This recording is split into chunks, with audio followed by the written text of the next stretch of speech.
how to add group photo on WhatsApp. Hello guys, in today's video I'm gonna show you how to add group photo on WhatsApp. First thing, go to WhatsApp and here you will find this 3 points in the top corner. Click on it and not here, go to any group you want, like this one, and then click on group profile here in top, and now just click here, this one,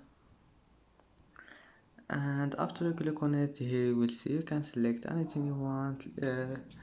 You can make it, just click search web, and that's it, just select.